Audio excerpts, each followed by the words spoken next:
A very good morning to everyone. So today we'll be doing the Hindu analysis dated 2nd of December. I've shared the screen with you. So let's begin. Just a second.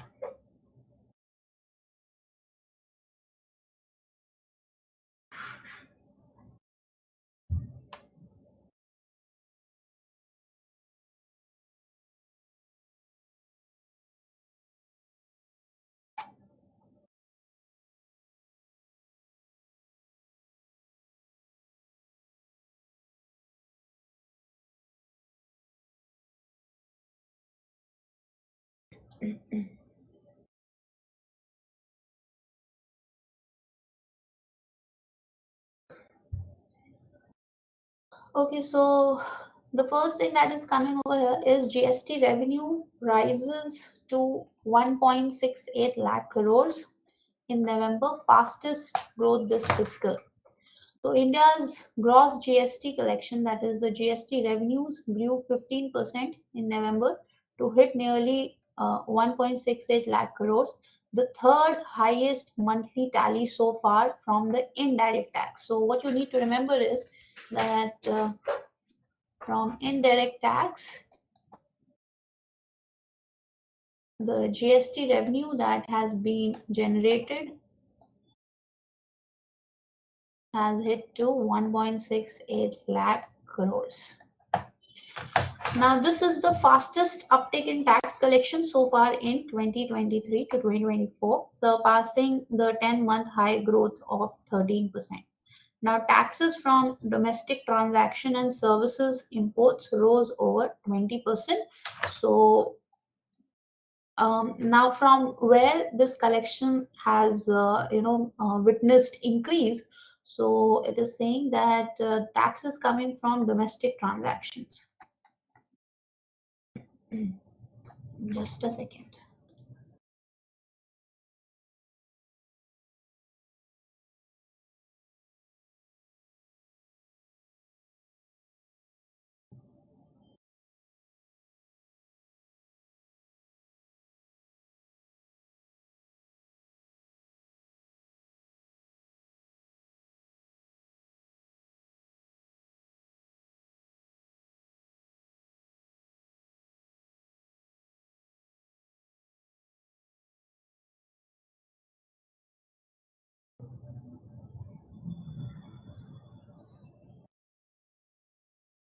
Okay, so taxes coming from domestic transaction and service imports.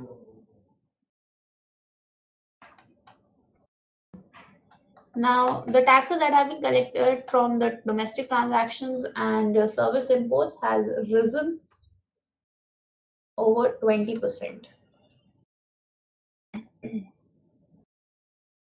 The next thing that they are saying, the finance ministry said nothing. This is the sixth time in this fiscal year that revenues have crossed rupees 1.6 lakh crores.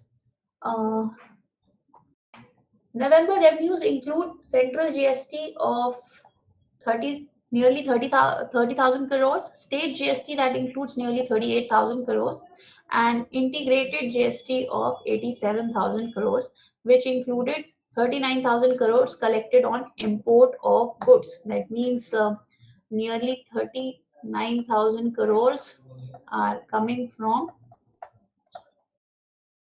import of goods.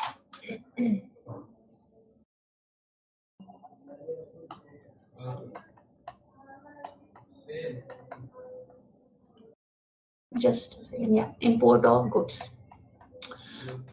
Now, GST compensation cess inflows stood at 12,000 crores, including 1,000 crores collected on import of goods. Now, between April and November, GST revenues are now up 11% compared to the same period of 2022 to 2023. That means we are talking about the month of November, and last year it was less as compared to this year, and this year it has risen by 11%. The same the same month of November. Now, November's revenue may partly reflect the later onset of the festive season. That means the contribution towards the GST revenue of November month may be because of the onset of festive seasons. So, reason they are saying is it is because of the festive seasons. This year, Reckon Ikra, that is the chief economist, we expect central GST collection to modestly exceed the budget estimates. That means what is thought of is that it is estimated that GST collection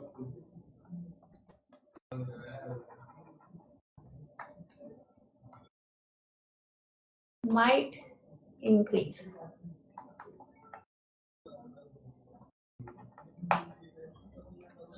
Among the states, Manipur was the only one to record a negative growth in revenues as GST collection fell to 21%.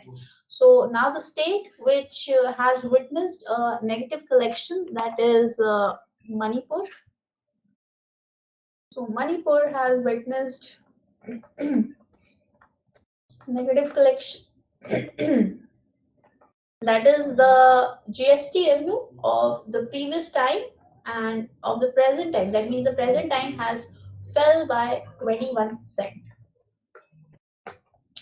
While the unit territory of Lakshadweep saw a 15% drop. So Manipur saw a drop and Lakshadweep saw a drop. And how much was the drop? Just hold on for it. So Lakshadweep saw a 15% drop.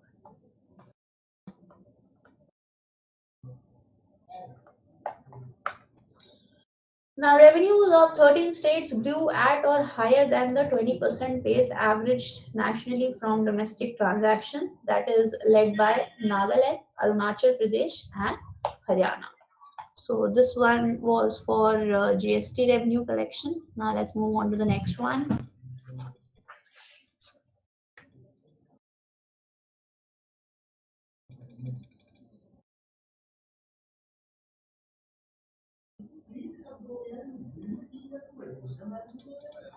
Okay.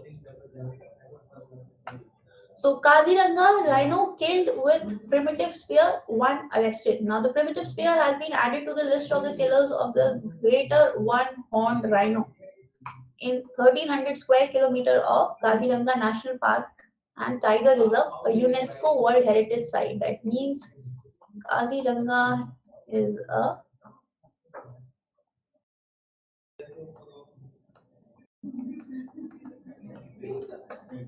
UNESCO World Heritage Site. Other than that, a resident of the village on the periphery of the park was arrested and sent to judicial custody for spearing a rhino that ventured into the area.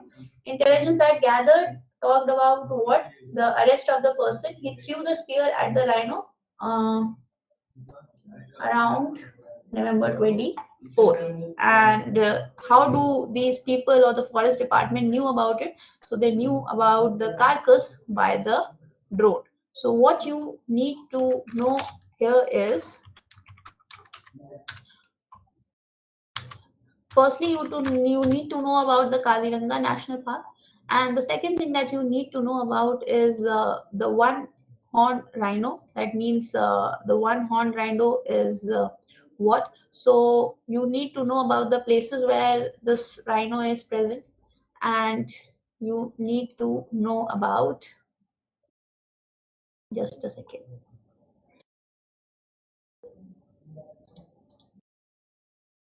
Okay. So you need to know about the status. So now one-horned rhino is a large mammal species. Now, this large mammal species is, downlisted from endangered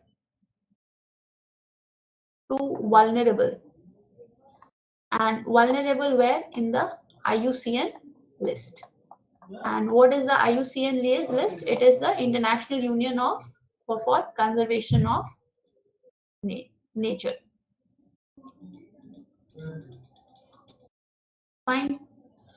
Okay, so let's move on to the next analysis.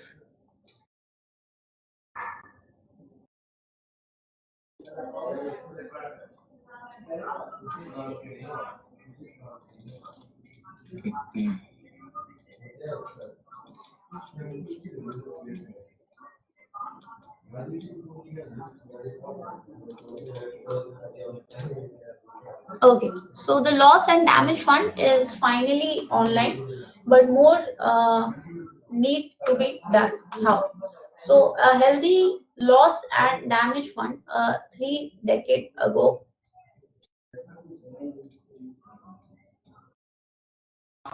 Okay, so a healthy loss and damage fund, a 3 decade old demand, is a fundamental expression of climate justice. Now, the loss and damage fund is a corpus of money and technologies that will be replenished by the developed countries and used by the rest to respond to the more unavoidable effects of climate change. This is what I told you in the last class also, that the developed countries will be they will be the one who will be contributing towards the loss and damage fund. Fine. And the one who are the vulnerable countries or undeveloped, they will be using the loss and damage fund for bringing climate justice.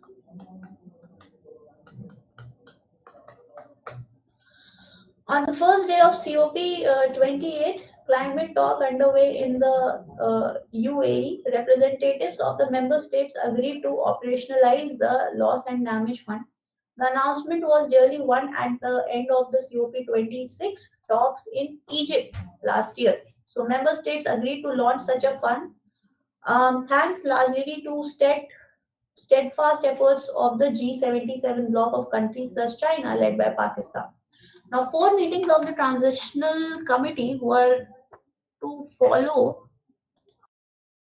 to determine how it money would be dispersed. But the issue in the transitional committee meeting, which spilled over into an ad hoc transitional committee 5 meeting as well, highlights how the newly operationalized fund, while signaling optimism at COP 28 and a diplomatic victory for its emirati president, has crucial issues. Now, the point is that how they will be developing this loss and damage fund and how this is going to come into being and how operation is going to take place. Now, that was discussed in your COP 27 talks, and the efforts have been made because of the G77 plus China, China's contribution.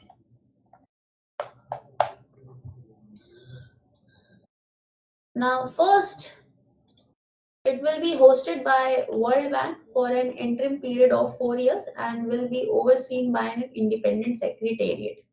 The bank is expected to charge a significant overhead fee. Developing countries resisted this proposition at first before yielding at the trans- transitional committee in exchange for some concession. Now, this is first.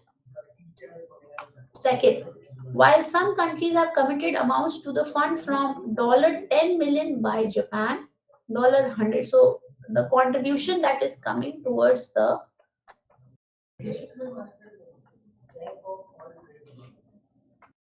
loss and damage fund, उसमें what is happening is $10 million is coming from Japan.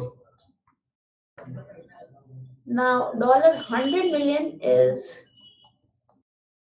coming from Germany and UAE.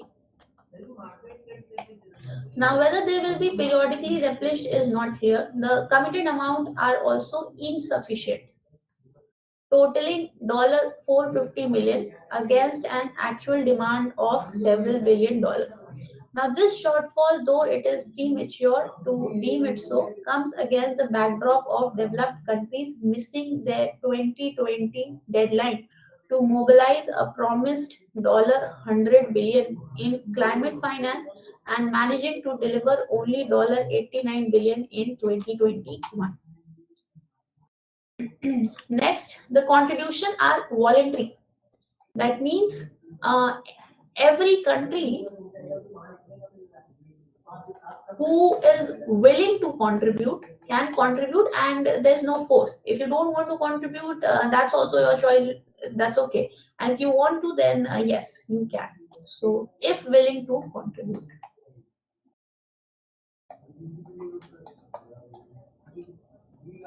Now, finally, the World Bank will have to meet some conditions on managing the fund, including a degree of transparency. It has not proved so far, and submit a report to the parties to the Paris Agreement.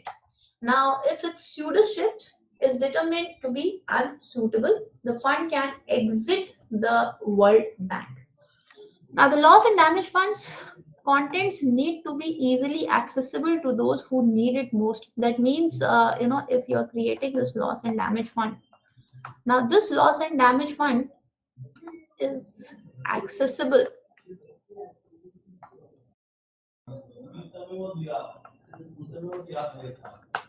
to the one who need it in timely fashion, sans pedantic bureaucratic hurdles, and in insufficient quantities. Now, as things stand, there is little guarantee that any of these requirements will be met. While the loss and damage fund is finally online, a lot more needs to be done. Okay, now let's move on to the next one.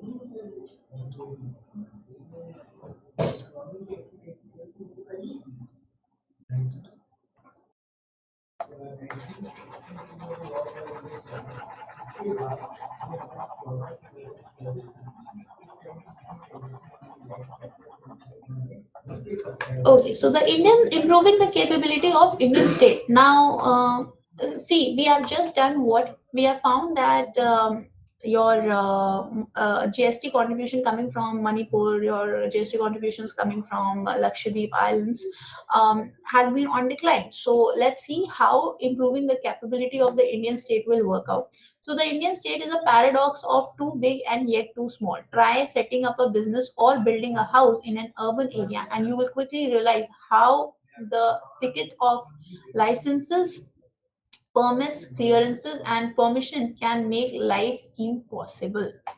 Now, even as an ordinary citizen, one can never be sure to be on the right side of the law and circuit regulations. Now, at the same time, the Bavarian state in India is too small. Now, what is the Bavarian state and why they are talking about that the Bavarian state is too small? Let's see. In the G20 group, the country has the smallest number of civil servants per capita. So, the reason why they said was the Bavarian state is too small, and the reason being that smallest number of civil servants coming per capita. Now, the public sector share in total employment in India at 5% is half the corresponding figures for Indonesia and China. That means the second thing is that the public sector share. So, first is small number of civil servants. Second is public sector share.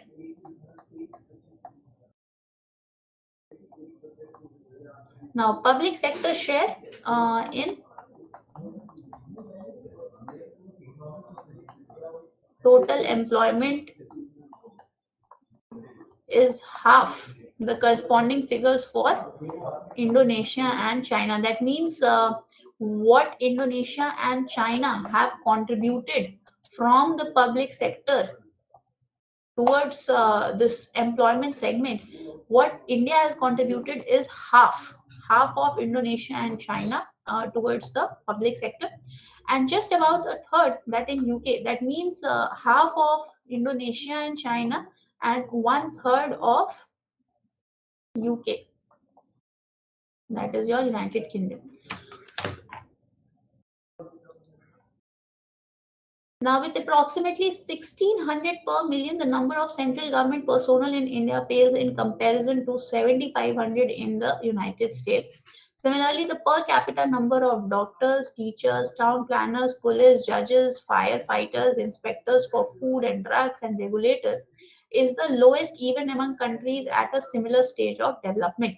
That means, see, we also know that the amount of medical staff and the doctors we are having, it is very less as compared to the population in the area we are possessing.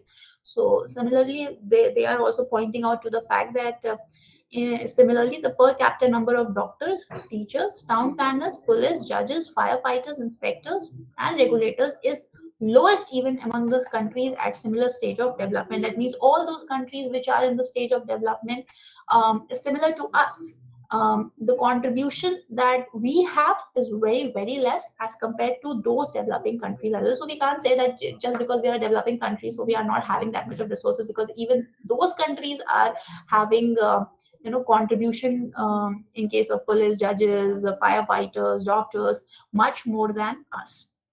So the Indian state is relatively small on the other metrics, such as, now they are small in metrics such as tax GDP ratio and public expenditure GDP ratio, be it public goods provisions, welfare payments, or justice system, or it is story of scarcity rather than surplus. Now, due to an inadequate state capability, governments at center and states end up outsourcing services that are better provided by the public sector, such as primary health. Just a second.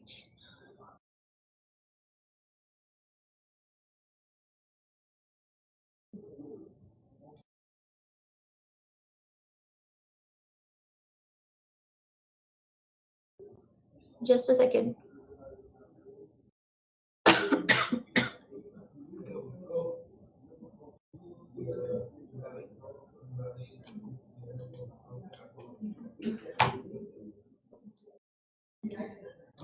Okay. Now, debating the role of the state. The proponents of inclusive development rightly pitch for a bigger role for the state. First is, like, see how we are doing, how to improve the states. We are talking about improving the capability of Indian states. So the next thing what they are talking about, how come this capability be improved? So they are first saying the proponent of rightly pitch for a bigger role for the state, increase public spending on health. That means public spending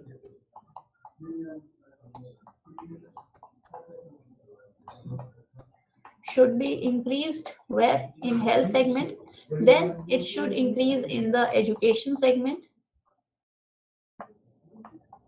then it says that it should increase in the social security segment,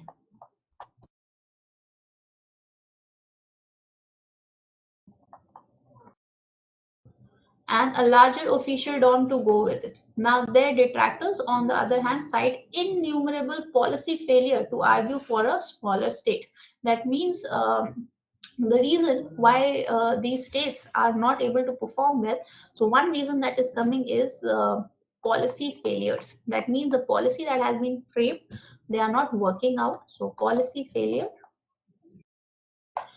To argue for smaller states, the unwieldy state's performance they contend is disappointing on all fronts, be it students' learning outcomes. That means, firstly, the students' learning outcome. This is less. Second, they are saying what?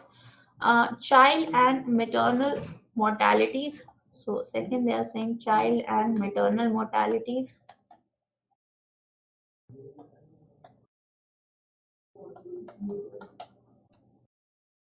Third, they are saying is farm and firm productivity. That means the productivity factor that is coming from the farm sector is also less. So farm and the firms as well. So farm and firm productivity, that is less.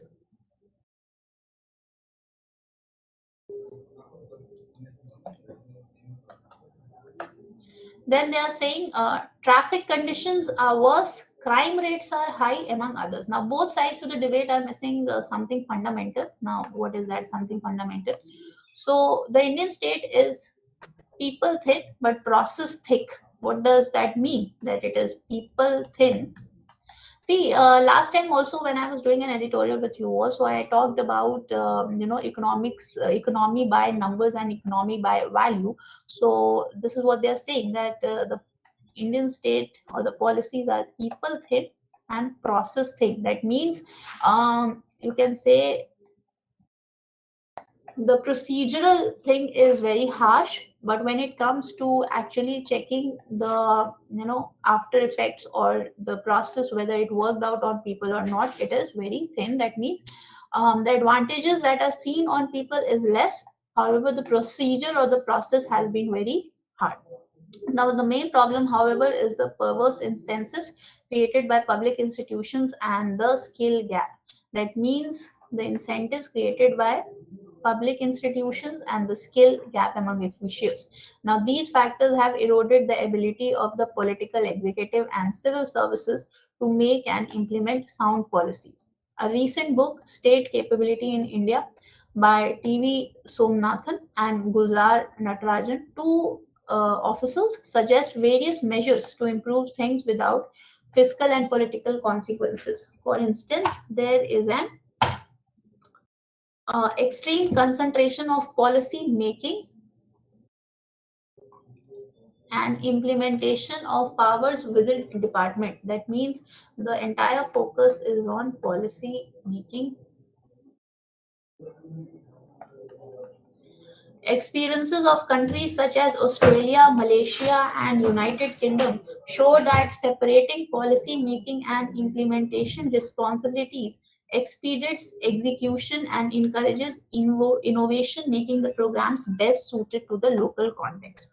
Now, the Indian case in point is the National Highway Authority of India, which is tasked with executive national highway projects. That means National Highway Authority of India is tasked with the project of national highways,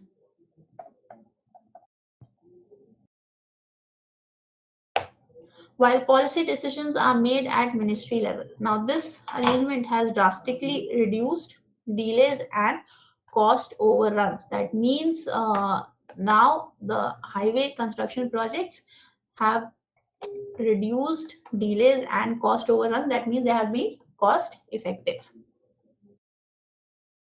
Now, moreover, restrictions on the frontline personnel to decide on implementation related issue to foster a culture of mistrust and lack of accountability for poor implementation. That means all the projects, all the policies that have been framed, they were, the issue that was happening there was of mistrust on the people and lack of accountability.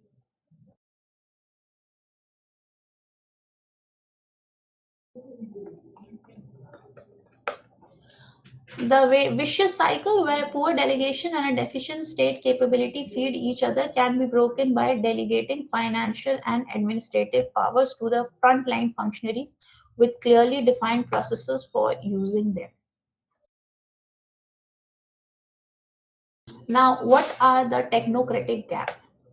The top policymakers exhibit a lack of technocratic skills to govern an increasingly complex economy. In the absence of adequate capability to deal with economic, financial, contract, and other technical matters, the center and the state hire consultancy firms. So now, what is the scenario all about?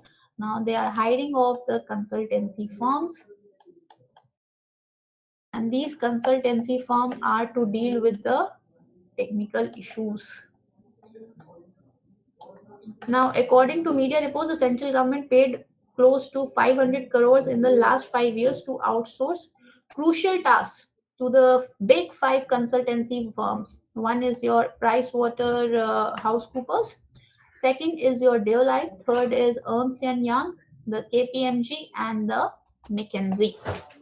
And institutionalized and regular lateral entry at mid and senior levels can help fill the civil services size and technocratic gaps. Now, see, we have just talked about that the contribution of the civil servants, or the ratio or the point we are having number of civil servants per capita is very less. So this is what they are saying is, or this is what the author is saying, that if you want to, bring in more civil servants, so what you can do is you can get this regular lateral entry at mid and senior levels, and the civil servants or the size of the civil services could be, expanded. And how this could be expanded by bringing qualified officers in the non-IAS services. That means your Indian Revenue Services, you have the economic services and the statistical services. Now, here what you can do is you can bring non-IAS officers. And which are those services? Your services are your Indian Revenue Services, IRS, Indian Economic Services, IES, and your Indian Statistical Services, that is ISS. They can get a high level position if they have the talent and the expertise. Now, who are those who are going to, who can get these positions? Now, they are the one who are coming from these big consultancy firms. For example, just now I've told you the Pricewater Housecoopers, Deloitte, Ernst Young, and your KPMGs. Now, civil servants at different levels can be provided subject-specific training under Mission Karma Yogi program. So, this Mission Karma Yogi is actually a national program for civil service capacity building.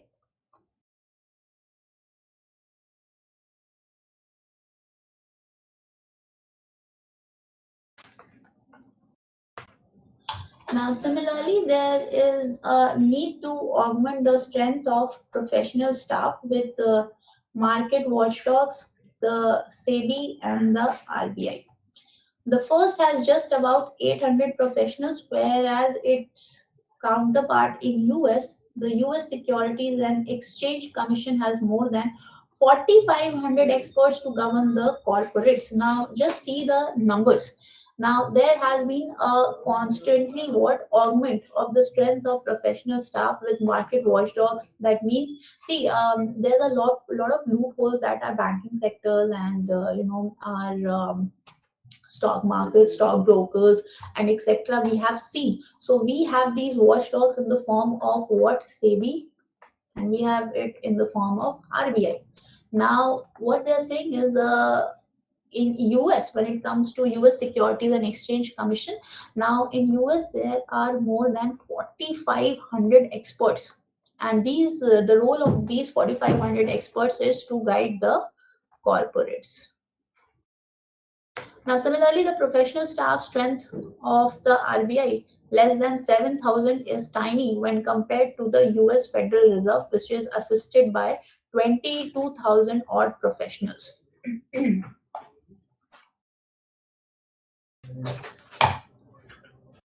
Yet another problem is the narrowly scoped audits by the Comptroller and Auditor General of India. Now, it encourages the finance and administrative divisions in government to focus on compliance with rules rather than policy objectives. That means, this is what they said, that we are people thin and policy thick. Why?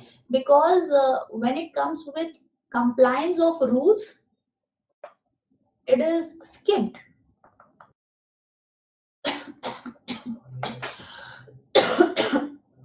Why? See, the objectives, these, the reason why these policies were made, the objectives of those policies are not met. So we fail to meet the objectives.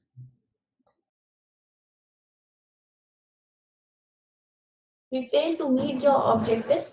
But when it comes with the compliance of rule, we are so much rule based that it becomes policy thick. So in the process of complying with the rule, the objectives are missed.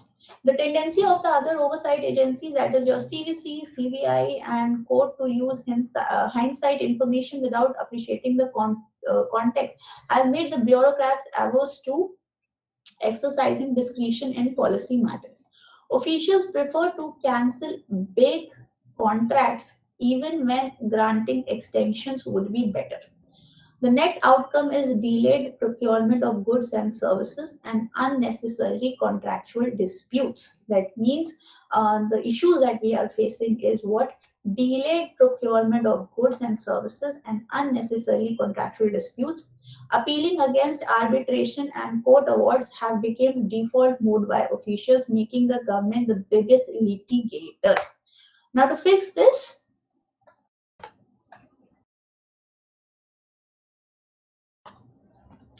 the oversight agencies must be sensitized to appreciate the context of policy decisions. Now, they should factor in the cost associated with the actual decisions as well as their alternatives. Now, uh, the political will is required to address other issues such as appointment of retired officers to regulatory bodies and tribunals. The beneficiaries of such appointments enjoy hefty salaries without compromising the pensionary benefits from the past service. This makes civil servants susceptible to political manipulation and influences their in service decisions.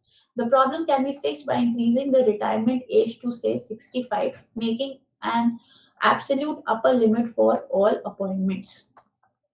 Now, public versus private sector.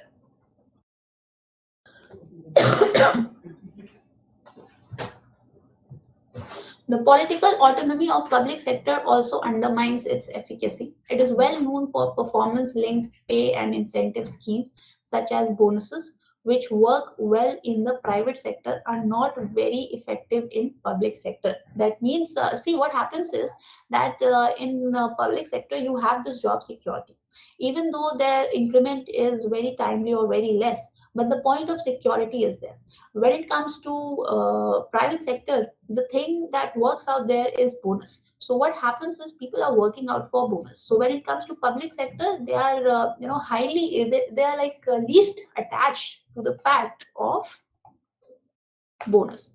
Now, the public sector must attract intrinsically motivated individuals to contribute to the social goods.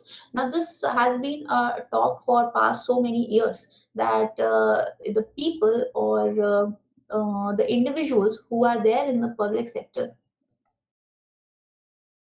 they are least attracted towards working for social good. Paradoxically, the relatively high salaries in the public sector reduce its effectiveness because of job security and better working conditions. This is what I told you, that when it comes to public sector, what happens is that people are more concerned with the fact that the job security is there. So, high bonus or any kind of work which is going to motivate them to work for better or for social good is not present. Now, the risk and skill adjusted pay in the public sector should be lower than what it is in the private sector. In India, however, the opposite is true due to substantial salary hikes by the 6th pay and the 7th pay commission. Now, except at the top, for most of the skill spectrum, public sector salaries are much higher than the private wages. It breeds corruption in appointment as it makes government jobs very lucrative for all, socially driven or not. Now, the solution lies in moderate pay rises. That means what the author is suggesting, that what you can do is, or what public sector can do is, they can offer moderate pay rise or raises by future pay commission and a reduction in the upper age limit for the government jobs. That means the retirement age should be reduced. So the pay should be moderate rise. The rise should be moderate. The age should be reduced. Now, moreover, high economic growth that throws up many lucrative jobs in private sector will make government jobs less appealing for those who are money minded. So, for those people who who are working towards making more money, or who are interested in making money, for them, the public sector or the government sector is less appealing. Just I guess 2 3 days before, I we were talking about our honorable president talking about bringing all India judicial services. And there also I told you that why they are trying to bring all India judicial services, because they want to make this job lucrative at district court and at local courts. Reason being, the elite people or the elite youngsters who are coming from these top law colleges, they are just not interested to pursue their careers in the judicial services in district courts and local courts. Reason being, they find a good hike, a better job growth in litigation, in law firms, in corporate sectors, whereas the growth that they are seeing in the district court and local courts is very less. So this is exactly what they're saying, that those people who are interested in making money, when they're interested in money making, they will definitely look towards the private sector. And the government sector is not a lucrative option for them. Now, put together, these measures can reduce corruption, increase the chance of socially driven individuals joining the government. Now, what they are saying is that we need to work towards reducing corruption, and secondly, we need to increase the chance of socially driven individuals. That means all those individuals who who are willing to work towards the social cause.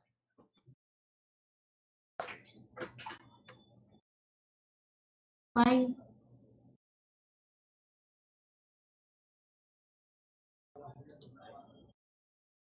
Let's move on towards the next editorial.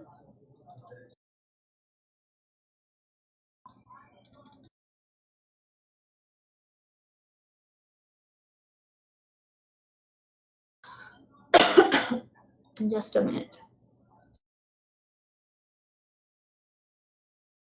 Okay, so here in the first page, it was India offers to host 2028 climate meet. Now at COP28, our Prime Minister requests countries to join India on its Green Credit Initiative. He says all humanity is bearing the cost of exploitation by a few. That means a few are your developed countries. Now, refraining from fresh commitments to contain global temperature rise, Prime Minister, in his address as COP28, offered to host the 33rd edition of the annual summit due in 2028 in India. That means India is coming forward for COP28 host. He said that developed countries ought to be vacating the carbon space before 2050 and make a pitch for countries to join India on its Green Credit Initiative, which was a non commercial effort to create a carbon sink. Now, what is a carbon sink? That means the carbon emission can actually be lessened. A proposal to host the Conference of Party must be approved by other signatories to the United Nations Framework on Climate Change. India has previously hosted the summit in 2002. A small part of humanity has ruthlessly exploited nature, but the entire humanity is bearing the cost of it, especially the inhabitants of the global south. The selfishness of a few will lead the world into darkness, not just for themselves, but for the entire world. He said at a high level segment of summit that saw leaders and state from several countries make statements on their response to climate change.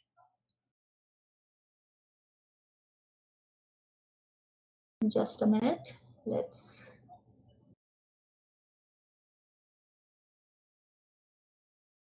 Okay.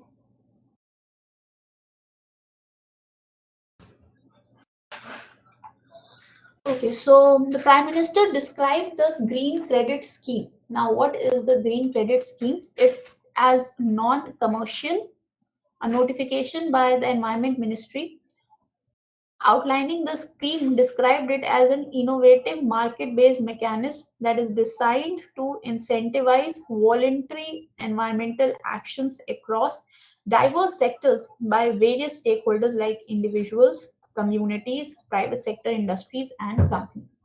Now, the Global Green Credit Scheme, referenced on Friday, expects to generate what? Credits. And credits for what?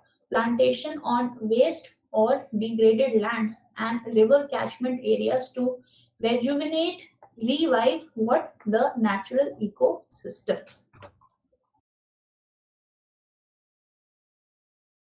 Now, our Prime Minister was a part of three public engagements on this day visit, underlined in India's commitment made at Glasgow in COP26. So, if you remember, COP26 happened in Glasgow, COP27 Egypt, and COP28 is what India talking about to host one under Green Credit initiatives.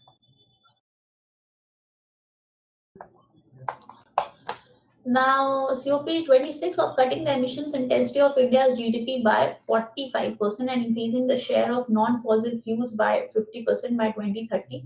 And why so? To achieve net zero by 2070. Now, he welcomed the approval of loss and damage fund by COP28, which has so far seen financial commitments worth at least $500 million as something that has raised the hopes for all. Now, welcoming the $30 billion climate investment funds, this was announced by COP. Our Prime Minister said countries must finalize a new target and a new target on climate finance called the New Collective Quantified Goals. Now, what is your new collective quantified goals? New collective quantified goals. Yeah. This refers to ongoing negotiations on a new climate finance commitment that developed countries must make to developing countries to accelerate the world's transition away from fossil fuel.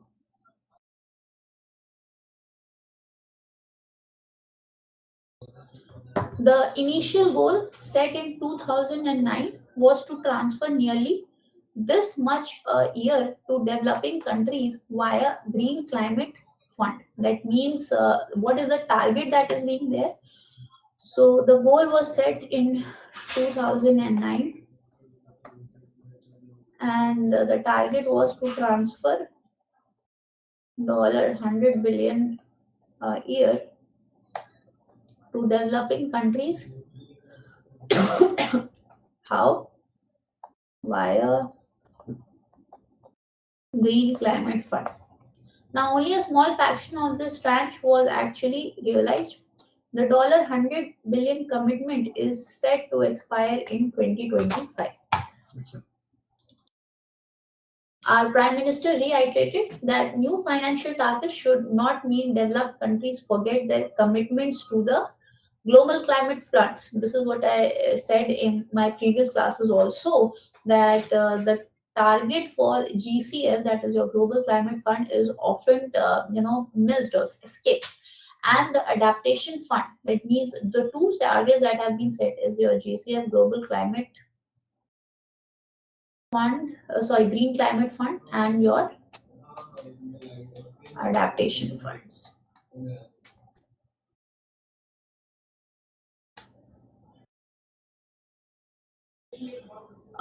which has so far raised money worth kitna $800 million to create infrastructure in developing countries that will protect them from climate shocks. Now, multilateral development banks should work to ensure that affordable finance is made available to developing countries, and developed countries should eliminate their carbon footprints before 2050. The Prime Minister demonstrated a vision and the vision for COP28 by outlining crucial mechanisms for global collaborations through Green Credit Initiative. Now the invitation is sent out to the world for global cooperation on it. The re-emphasis on sustainable lifestyle, as in Glasgow, is a call for environmentally conscious living. Okay, let's move on to the next one.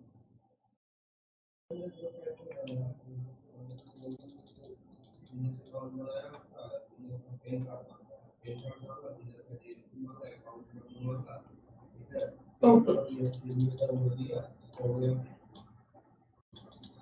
At Interpol meet, India asks member nations to deny criminals safe haven.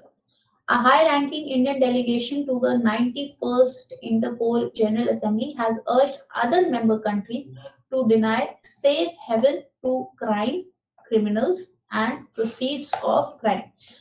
Now, the delegations was led by CBI director and includes NIA director. Now, the plea comes against the backdrop of Indian efforts to ensure that alleged terrorists, including the pro-Khalisani elements and other wanted persons, are extradited or deported from countries such as Canada, US, and UK.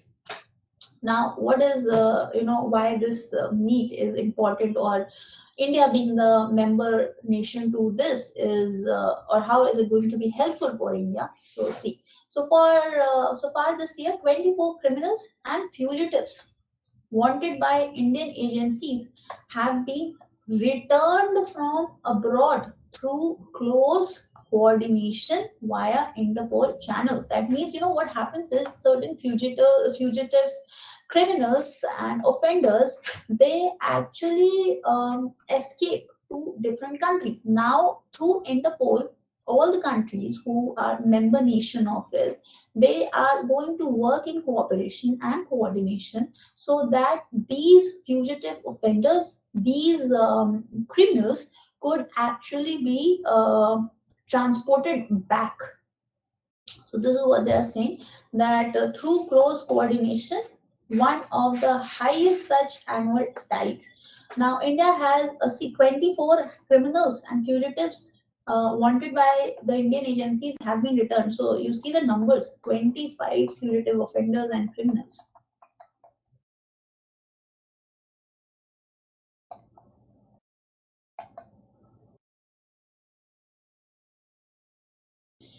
Now, India has geolocated 184 criminals in various countries and initiated formal proceedings for their return. Now, they reflects increased leveraging of Interpol channels and relationship with law enforcement agencies internationally to combat crime and criminals.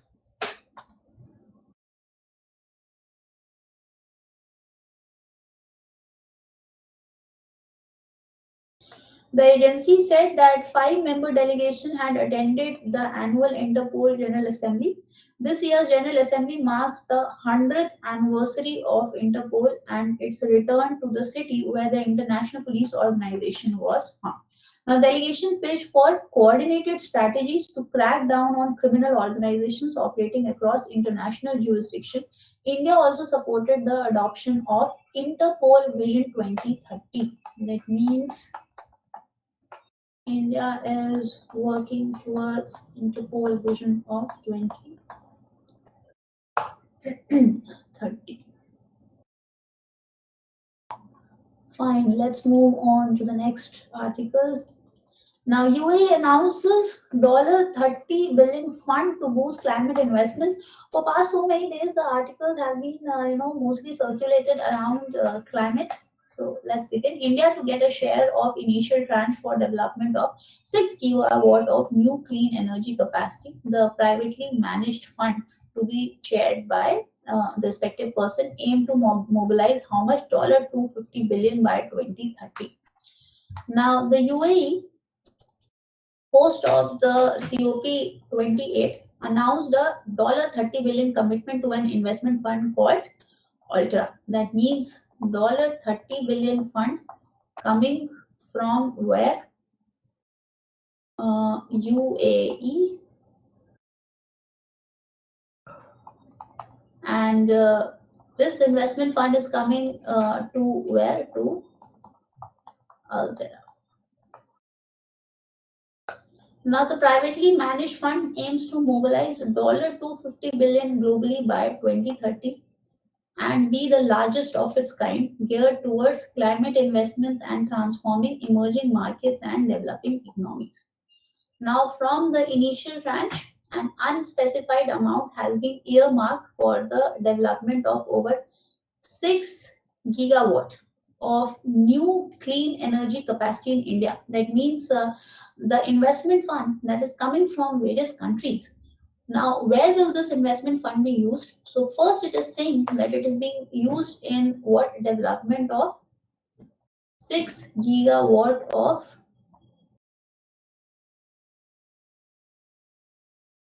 new clean energy capacity.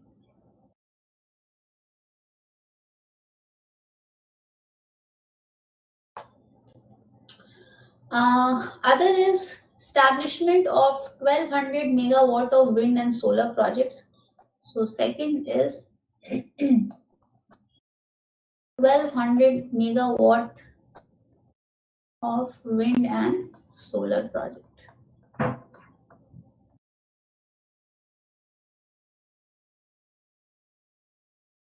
That will begin producing clean power by 2025. So this 1200 megawatt of wind and solar project will produce what? Clean power, and the time or the target is by 2 years ahead, 2025. Now, COP28 president will chair the fund, and the director general will serve as the chief executive. Now, Ultra has been established by Unit and independent global investment manager and is domiciled in Abu Dhabi global market. Now, Mr. Jabber, while facing criticism for his dual role as CEO of Abu Dhabi National Oil Company, while holding the reins of COP presidency, has said that he is committed to involving a wide range of entities. Now, what or who will be in this entities? One is your government, private sectors, renewable energy companies, oil and gas firms to be able to deliver a successful outcome at COP and push the world closer to keeping temperatures from rising beyond 1.5 degrees Celsius. And 1.5 degrees Celsius, that is pre-industrial level. Before pre-industrial level, what was the temperature? And this pre-industrial level, that means the time when industrial revolution was there. So Altera provides a transformational solution for attracting private capital. Its scale and structure will create a multiplier effect in climate-focused investment, making it a vehicle like no other. Its launch reflects the COP presidency's action agenda and UAE's effort to make climate finance available, accessible, and affordable. By 2030, emerging markets and developing economies will require reportedly $2.4 trillion every year to address climate change. Now, Altra will have four key verticals, namely energy transition, industrial decarbonization, sustainable living, and climate technologies. So, what they are talking about is, firstly, they are saying what? Energy transition. The fund under Altra will be used for energy transition. Second, they are saying industrial decarbonization.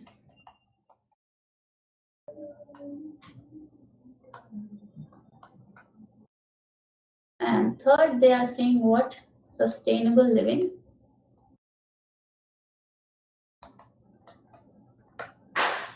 And fourth, it is about climate technologies. So if you see, the entire focus is towards what? Boosting the climate investments and using it for climate restructuring. So climate technologies.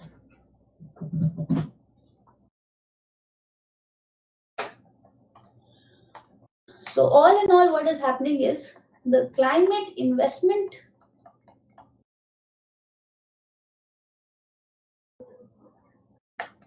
is focused towards bringing in transitions in where energy transitions, industrial decarbonization, sustainable living, and improving the climate technologies. Okay, so today also the articles were mostly confined towards climate improvement, and I think I have covered most of them. So thank you so much. Shall see you on Monday.